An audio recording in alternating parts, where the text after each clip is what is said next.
Now, staying with news from China, the Chinese embassy in Washington has denounced the U.S. imposition of visa restrictions on some Chinese officials over China's treatment of Uyghurs in Xinjiang, calling it an interference in China's internal affairs. Beijing has said Xinjiang does not have the so-called human rights issue claimed by the U.S. The visa restrictions come just a day after the U.S. Commerce Department imposed export restrictions on U.S. companies, preventing them from selling their products, particularly face recognition and other surveillance technology, to 28 Chinese entities, including the Public Security Bureau and firms involved in surveillance in Xinjiang. The U.S. punitive measures mark the first time China has been held to account internationally for its program of mass incarceration and persecution of religious minorities.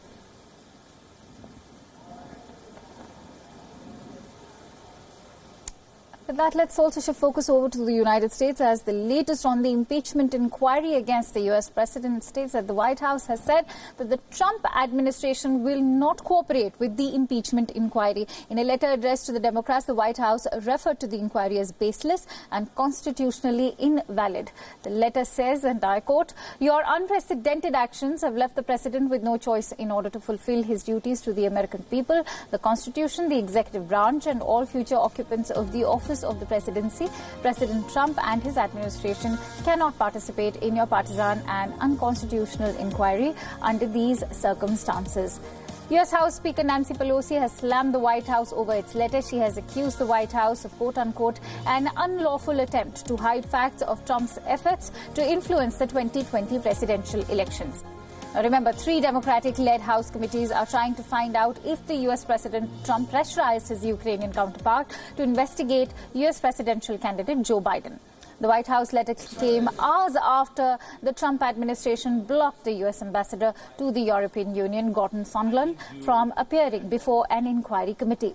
But the Democrats have subpoenaed Sondland. He has been compelled to appear before the committee on October 16th. He is also expected to answer questions on his role in the Ukraine scandal.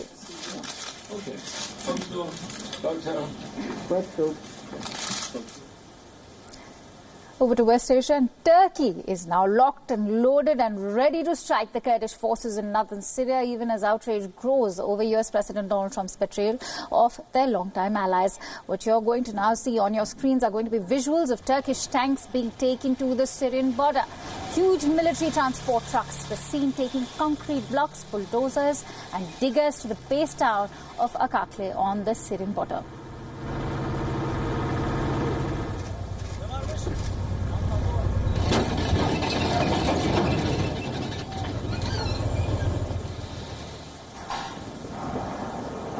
The troops followed the transport trucks in 10 buses as they readied for deployment. The convoy of troops arrived in Akakle merely hours after Turkey announced that its preparations for the military offensive was complete. The heavy artillery movement to the Syrian border follows the withdrawal of the U.S. troops that were stationed in the region. Howitzers and multiple truck-mounted missile launch systems are deployed behind earth embankments near the town of Suruk, opposite the Syrian town of Kobani.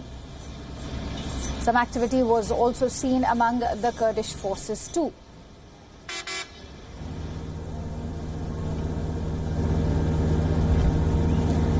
People were seen carrying pro-Kurdish YPG flags and were seen marching near the town of Tal Abyad. Reports indicate that the Kurds are considering cozying up to Moscow and Damascus in an effort to fill the power vacuum left by the United States.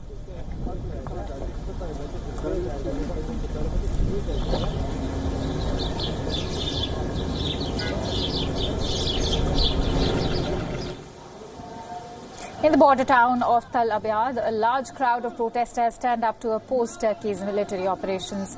They raised placards and chanted "No to Turkish occupation," even as the Turkish military rolled into the border camps.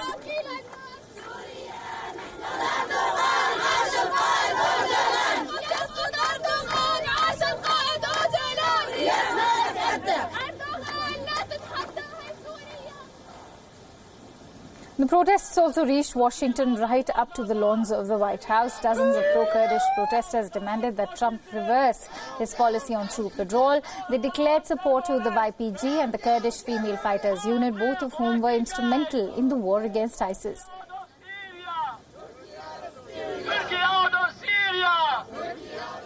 The US President, on the other hand, has caught the Pentagon and White House by surprise with his decision, and the lack of clarity is evident.